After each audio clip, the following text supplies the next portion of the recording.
Hi friends, ಹೇಗಿದ್ದೀರಾ? ನಾನಂತೂ ಚೆನ್ನಾಗಿದ್ದೀನಿ, ನೀವು ಚೆನ್ನಾಗಿದ್ದೀರಾ ಅಂತ ಅಂದ್ಕೊಂಡಿದ್ದೀನಿ. ಇವತ್ತು ನಾನು ಫಿಶಮನಿ ಆ್ಯಸಿಡ್ಡು ರೆಡಿ ಮಾಡ್ಕೊಂಡಿದ್ದೀನಿ. ಅದು ಎಷ್ಟು ತಿಂಗಳಾಯ್ತಂದರೆ ಬರೋಬ್ಬರಿ 3 ತಿಂಗಳಾಯಿತು ನಾನು ರೆಡಿ ಮಾಡಿಟ್ಟು. ಇವತ್ತು ನಿಮ್ಗೆ ಅದನ್ನು ಫಿಶಮನಿ ಆ್ಯಸಿಡ್ ಹೇಗಿರುತ್ತೆ ಅಂತ ನಿಮ್ಗೆ ಇಲ್ಲಿ ತೋರಿಸ್ತೀನಿ. ಈ ವಿಡಿಯೋ ಸ್ಕಿಪ್ ಮಾಡ್ದಂಗೆ ನೋಡಿರಿ. ಆ ಫಿಶಮನಿ ಆ್ಯಸಿಡಿಂದ ಏನೆಲ್ಲ ಉಪಯೋಗ ಇದೆ ಮತ್ತು ಎಷ್ಟು ಬೆನಿಫಿಟ್ ಇದೆ ಅಂತ ನಿಮಗೆಲ್ಲ ತೋರಿಸ್ತೀನಿ. ಯಾರೆಲ್ಲ ಹೊಸ್ದಾಗಿ ಚಾನಲ್ ನೋಡ್ತಾಯಿದ್ದೀರಾ ಅವರೆಲ್ಲ ಸಬ್ಸ್ಕ್ರೈಬ್ ಆಗಿ ಪಕ್ಕದಲ್ಲಿರೋ ಬೆಲ್ಲೈಕನ್ ಆಲ್ ಅಂತ ಒತ್ತಿರಿ. ಮತ್ತು ಲಾಸ್ಟಿಗೆ ಲೈಕ್ ಮಾಡೋದಂತೂ ಮರಿಬೇಡ್ರಿ. ಈಗ ಬನ್ನಿ, ಟೈಮ್ ವೇಸ್ಟ್ ಮಾಡೋದು ಬೇಡ. ಈಗ ಫಿಶಮನಿ ಆ್ಯಸಿಡು ಎಷ್ಟು ಗಿಡಗಳಿಗೆ ಉಪಯೋಗ ಮತ್ತು ಏನೆಲ್ಲ ಬೆನಿಫಿಟ್ ಇದೆ ಅಂತ ಫಿಶಮನಿ ಆ್ಯಸಿಡಿಂದ ನಾವಿಲ್ಲಿ ನೋಡ್ತಾ ಹೋಗೋಣ. ನಮ್ಮ ಗಿಡಗಳು ನೀವು ಇಲ್ಲಿ ನೋಡ್ಬೋದು, ನಾವು ವರ್ಷ ಮಾಡಾಕ್ತೀವಿ. ಅದನ್ನು ಈಗ ನಿಮಗೆ ತೋರ್ಸೋಣಂತಲೇ ನಾನು ವಿಡಿಯೋ ಮಾಡ್ತಾಯಿದ್ದೀನಿ. ಪರವಾಗಿಲ್ಲ, ಫುಲ್ಲು ಚೇಂಜ್ ಆಗಿದ್ದಾವೆ ನಿಮ್ಗೆ ಇಲ್ಲಿ ಗಿಡಗಳು ನಿಮ್ಗೆ ತೋರಿಸ್ತೀನಿ. ಈಗ ಇದೇ ನಮ್ಮ ತೋಟ, ಎಷ್ಟು ಗ್ರೀನೆಸ್ಟ್ ಆಗಿದೆ ನೋಡ್ರಿ ಇಂಥ ಬಿಸಿಲಲ್ಲಿ. ಈಗ ಫೆಬ್ರವರಿ ತಿಂಗಳಲ್ಲಿ ಹೊಂಬಾಳೆ ಹೊಡೆದೈತೆ ನೋಡ್ರಿ. ಇಲ್ಲಿ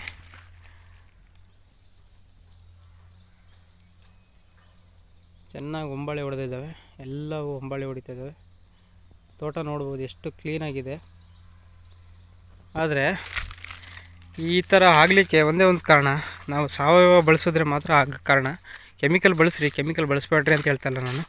ಆದಷ್ಟು ಕಮ್ಮಿ ಮಾಡಿಕೊಂಡು ಸಾವಯವನ ಜೊತೆಗೆ ಜೈವಿಕ ಗೊಬ್ಬರನ ಹಾಕ್ತಾಯಿದ್ರೆ ಈ ಥರ ಗಿಡಗಳು ಚೇಂಜ್ ಆಗ್ತವೆ. ಆ ಥರ ಇದು ಹಸಿ ಮಣ್ಣು ನೋಡ್ರಿ, ಇಲ್ಲಿ ಹೆಂಗಿದೆ.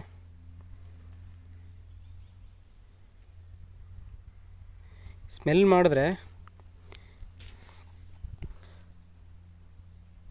ಮಾಡಿದ್ರೆ ಹಂಗೆ ಘಮ ಅನ್ಬೇಕು, ಆ ರೀತಿ ಮಣ್ಣನ್ನು ರೆಡಿಯಾಗಿದೆ. ಇದು ಯಾವ ರೀತಿ ಯಾಕೆ ಆಗುತ್ತಂದರೆ, ಈ ಥರ ನಾವು ಬರೀ ಕೆಮಿಕಲ್ ಹಾಕಿದ್ರೆ ಅಲ್ಲಿ ಸೂಕ್ಷ್ಮ ಜೀವಿಗಳು ಉತ್ಪಾದನೆ ಆಗಲ್ಲ. ಅದರಿಂದ ಮಣ್ಣಿನ ಸ್ಮೆಲ್ಲು ಮತ್ತು ಮಣ್ಣಿನ pH ಲೆವೆಲೆಲ್ಲ ಇನ್ಬ್ಯಾಲೆನ್ಸ್ ಆಗಿ ಮಣ್ಣು ಹಾಳಾಗುತ್ತೆ. ಅದಕ್ಕೆ ಜೊತೆಗೆ ಸಾವಯವ ಮತ್ತು ಕೆಮಿಕಲ್ ಹಾಕೋರು ಇದ್ದರೆ ಹಾಕಿ, ಹಾಗೆ ಸಾವಯವನ ಬಳಸ್ರಿ. ಸಾವಯವ ಅಂದರೆ ನಾವು ಜೈವಿಕ ಗೊಬ್ಬರಗಳನ್ನ ಬಳಸ್ರಿ, ಮತ್ತು ತಿಪ್ಪೆ ಗೊಬ್ಬರನೂ ಬಳಸ್ರಿ. ಅಂದರೆ ತಿಪ್ಪೆ ಗೊಬ್ಬರ, ಹಸುವಿನ ಗೊಬ್ಬರ ಅಂದರೆ ತಿಪ್ಪೆ ಗೊಬ್ಬರ ಮತ್ತು ಕೋಳಿ ಗೊಬ್ಬರ ಮತ್ತು ಕುರಿ ಗೊಬ್ಬರ ಮೂರನ್ನ ಬಳಸಿದ್ರು ನಡೀತೈತೆ. ಓಕೆ, ನಾವೀಗ ಫಿಶಮನಿ ಆ್ಯಸಿಡ್ನ ರೆಡಿ ಮಾಡಿದ್ದೀವಿ. ಸ್ವಲ್ಪನೇ ರೆಡಿ ಮಾಡಿದ್ದೀನಿ ನಿಮ್ಗೆ ತೋರಿಸ್ಲಿಕ್ಕೆ. ಇನ್ನು ಬೇರೆದು ರೆಡಿ ಮಾಡಿಟ್ಟೀನಿ, ಅದನ್ನು ಯಾವ ರೀತಿ ಮಾಡೋದು ನೆಕ್ಸ್ಟ್ ವೀಡಿಯೋದಲ್ಲಿ ತೋರಿಸ್ತೀನಿ ನಿಮಗೆ. ಇಲ್ಲಿ ನೋಡ್ಬೋದು ಫಿಶಮನಿ ಆ್ಯಸಿಡು. ಇದನ್ನು ನಾವು ಈಗ ಇಲ್ಲಿ ಡೇಟ್ ನೋಡ್ಬೋದು ನೀವು, ಎಷ್ಟು ತಿಂಗಳಾಗಿದೆ ಅಂದರೆ 30ನೇ ತಾರೀಕು, ಸ್ವಲ್ಪ ಕಾಣ್ತೀವಿ. 30ನೇ ತಾರೀಕು 11ನೇ ತಿಂಗಳು 2025ಕ್ಕೆ ರೆಡಿ ಮಾಡಿದ್ದಿದ್ದು. ಇಲ್ಲಿ ಇದನ್ನು ಯಾವ ರೀತಿ ಆಗಿದೆ ಅಂದರೆ, ಮೊದಲೆಲ್ಲ ಬರೀ ಫಿಶ್ ಕಟ್ ಮಾಡಿ ಹಿಂಗೆ ಹಾಕ್ತೆ ನಾನು. ಹಾಕಿ ಅದರೊಳಗೆ ಸ್ವಲ್ಪ ಬೆಲ್ಲ ಹಾಕಿ ಈಗ ಓಪನ್ ಮಾಡ್ತೀನಿ.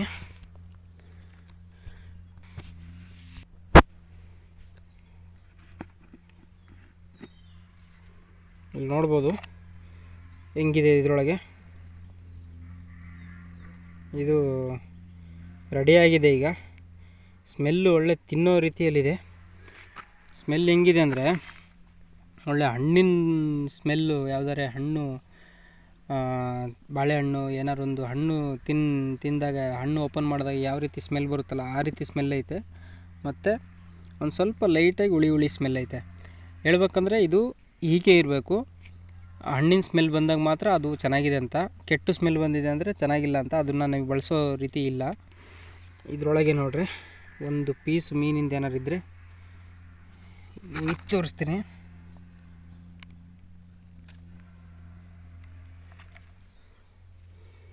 ಈಗ ರೆಡಿ ಇದೆ ನೋಡ್ರಿ. ಇದರಲ್ಲಿ ಮಾಡೋ ವಿಧಾನ ಹೆಂಗಂದರೆ, ಒಂದು ಮೀನು ಎಷ್ಟು kg, 1 kg ಮೀನು ತೊಗೊಂಡ್ರೆ 1 kg ಬೆಲ್ಲ ಹಾಕ್ಬೇಕಾಗತ್ತೆ. ಅದು ಸಾವಯವ ಬೆಲ್ಲ ಹಾಕ್ಬೇಕಾಗತ್ತೆ. ಕೆಮಿಕಲ್ ಬೆಲ್ಲನ ನೀವು ಅಂಗಡಿಯಿಂದ ತಂದು ಹಾಕ್ಬಿಟ್ರೆ, ಡೈರೆಕ್ಟಾಗಿ ಸಾವಯವ ಬೆಲ್ಲನ ಕೇಳಿಬಿಟ್ಟು, ಸ್ವಲ್ಪ ದುಡ್ಡು ಜಾಸ್ತಿ ಆದರೂ ಪರವಾಗಿಲ್ಲ, ಸಾವಯವ ಬೆಲ್ಲನ ತಂದೆ ಹಾಕ್ರಿ. ಇದು ಬಳಸೋ ವಿಧಾನ ಹೇಳ್ತೀನಿ ನೋಡ್ರಿ. 1 ಲೀಟರ್ಗೆ 1 ml ಅಂತೆ ಬಳಸಬೇಕಾಗತ್ತೆ. ಜಾಸ್ತಿ ಹಾಕಿದ್ರೂ ಎಫೆಕ್ಟ್ ಆಗುತ್ತೆ. ನೀವು ತಿಂಗಳಿಗೆ ಒಂದು ಸಲ ಹಾಕಿದ್ರೂ ನಡೀತೈತೆ ಬೇಕಾರೆ. 1 ಲೀಟ್ರಿಗೆ 1 ml ಜಾಸ್ತಿ ಹಾಕೋಂಗಿಲ್ಲ. ಜಾಸ್ತಿ ಹಾಕಿದ್ರೆ ಮತ್ತೆ ರಿಟರ್ನ್ ಆಗುತ್ತೆ, ಅಷ್ಟು ಪವರ್ಫುಲ್ ಇರುತ್ತೆ. ಯಾಕಂದರೆ ಇದರಲ್ಲಿ ಯೂಮಿಕ್ಕು, ಪಲ್ವಿಕ್ಕು ಮತ್ತು ಅಮೋನಿಯಾ ಆ್ಯಸಿಡು, ಪೊಟ್ಯಾಷಿಯಮ್ ಸಲ್ಫೇಟು ಈ ರೀತಿ ಇರೋ ಎಲ್ಲ ಅಂಶಗಳನ್ನ ಇದರೊಳಗೆ ಇರ್ತವೆ. ಮತ್ತು ಎನ್ ಪಿ ಕೆನೂ ಹೈಯೆಸ್ಟ್ ಇರುತ್ತೆ ಇದರಲ್ಲಿ. ಅದಕ್ಕೋಸ್ಕರ ಹೈ ಪ್ರೋಟೀನ್ ಅನ್ಕೋಬೇಕು ಗಿಡಕ್ಕೆ, ಆ ರೀತಿ ಇರುತ್ತೆ. ಇದನ್ನು ನಾವು ಬಳಸೋದ್ರಿಂದ ಗಿಡನೂ ಹಚ್ಚ ಹಸಿರಾಗಿರ್ತವೆ ಮತ್ತು ಗಿಡಗಳಿಗೆ ಒಳ್ಳೆ ಪೋಷಕಾಂಶ ಕೊಟ್ಟಂಗೂ ಆಗುತ್ತೆ. ನಾವು ಯಾವುದು ದುಡ್ಡು ಖರ್ಚು ಮಾಡ್ದಂಗೆ ಒಳ್ಳೆ ಪ್ರೋಟೀನ್ ಕೊಟ್ಟಂಗೆ ಆಗುತ್ತೆ ಗಿಡಗಳಿಗೂ. ಅದಕ್ಕೋಸ್ಕರ ಇದನ್ನು ಒಂದು ಬಳಸ್ರಿ. ಮತ್ತು ಅದ್ರ ಜೊತೆಗೆ ವೇಸ್ಟ್ ಕಂಪೋಸರು ಮತ್ತು ಜೀವಾಮೃತ ಮತ್ತು ಗೋಕೃಪಾಮೃತ ಈ ಥರದ್ದನ್ನು ಬಳಸ್ಕೊಳ್ರಿ. ಅದ್ರ ಜೊತೆಗೆ ನೀವು ಕೆಮಿಕಲ್ ಹಾಕ್ತೀನಿ ಅಂತ ಅಂದರೆ ಸ್ವಲ್ಪ ಗ್ಯಾಪು 2 ತಿಂಗಳು ಡಿಫ್ರೆಂಟಲ್ಲಿ ನೀವು ಏನು ಮಾಡೋದಾದರೆ ಮಾಡ್ಕೊಳ್ರಿ. ಕೆಮಿಕಲ್ ಏನು ನೀವು ಸ್ಪ್ರೇ ಮಾಡ್ತೀನಂದ್ರೂ ಅಷ್ಟೇ, ಒಂದು ಕೆಮಿಕಲ್ ಗೊಬ್ಬರನ ಹಾಕ್ತೀನಂದ್ರೂ ಅಷ್ಟೇ, 2 ತಿಂಗಳು ಗ್ಯಾಪಲ್ಲಿ ಇದು ಹಾಕಿದ್ರೆ 1-1.5 ತಿಂಗಳು ಅದು ಬಿಟ್ಟು ಅದು ಹಾಕ್ರಿ. ಅದು ಹಾಕಿದ್ರೆ 1.5 ತಿಂಗಳು ಬಿಟ್ಟು ಇದು ಹಾಕ್ರಿ. ಆ ರೀತಿ ಮಾಡಿರಿ. ನೀವು ಜೊತೆಗೆ ಮಾಡಿದ್ರೆ ಯಾವುದು ವರ್ಕ್ ಆಗೋಲ್ಲ. ಕೆಮಿಕಲ್ ವರ್ಕ್ ಆಗುತ್ತೆ, ಇದು ಸಾವಯವ ಇರೋದಿಲ್ಲ, ಇದು ವರ್ಕ್ ಆಗೋಲ್ಲ ಅಷ್ಟು. ಅದಕ್ಕೋಸ್ಕರ ಸ್ವಲ್ಪ ಗ್ಯಾಪ್ ಡಿಫ್ರೆಂಟ್ ಬಿಟ್ಟು, ನಾವೇನು ಗೊಬ್ಬರ ಏನು ಜಾಸ್ತಿ ಹಿಂಗಾರು ಮುಂಗಾರಿಗಷ್ಟೇ ಕೆಮಿಕಲ್ ಹಾಕ್ತೀವಿ ಫ್ರೆಂಡ್ಸ್. ಈಗ ಇಲ್ಲಿ ನಾವು ಬಳಸೋದ್ರಿಂದ ನಮ್ಮ ಗಿಡಗಳಂತೂ ಚೆನ್ನಾಗಿದ್ದಾವೆ. ನೀವು ಒಂದು ಸ್ವಲ್ಪ ಟ್ರೈ ಮಾಡಿ ನೋಡಿರಿ. ಯಾಕಂದರೆ ನಾವು ಬಳಸೋದ್ರಿಂದ ನಮ್ಮ ಗಿಡಗಳು ಪರವಾಗಿಲ್ಲ, ಸ್ವಲ್ಪ ಚೇಂಜಸ್ ಆಗಿದ್ದಾವೆ. ಹಿಂಗಾರು ಚೆನ್ನಾಗಿ ಹೊಡಿತಾವೆ ಹೊರಗಡೆ, ಮತ್ತು ಕಾಯಿನೂ ಚೆನ್ನಾಗಿ ನಿಲ್ತದವೆ. ಹೋದ ವರ್ಷದಿಂದ ನಾನು ಬಳಸ್ತಿದ್ದೀನಿ. ಅದಕ್ಕೋಸ್ಕರ ನೀವು ಬಳಸ್ರಿ. ಇದು ಫಿಶ್ ಅಮಿನೋ ಆ್ಯಸಿಡು ಹೇಗೆ ಮಾಡೋದಂತ ನೆಕ್ಸ್ಟ್ ವೀಡಿಯೋದಲ್ಲಿ ನಿಮಗೆ ಫಿಶ್ ಜೊತೆಗೇ ಮತ್ತು ಬೆಲ್ಲನ ತೊಗೊಂಬಂದು ನಿಮಗೆ ರೆಡಿ ಮಾಡೋದು ಹೇಗಂತ ತಿಳಿಸ್ಕೊಡ್ತೀನಿ. ಮತ್ತು ಅದನ್ನು ಬಳಸೋದು ಯಾವ್ಯಾವ ರೀತಿ ಯಾವ್ಯಾವ ಟೈಮಲ್ಲಂತೂ ಆ ವಿಡಿಯೋದಲ್ಲೇ ಹೇಳ್ತೀನಿ. ಇದು ಜಾಸ್ತಿ ಲೆಂತ್ ಆಗಿಬಿಟ್ರೆ ನಿಮಗೆ ಬೋರ್ ಆಗ್ಬೋದು. ಸಾವಯವ ಕೃಷಿನ ಮಾಡೋಕ್ಕೆ ಪ್ರಯತ್ನ ಮಾಡೋಣ.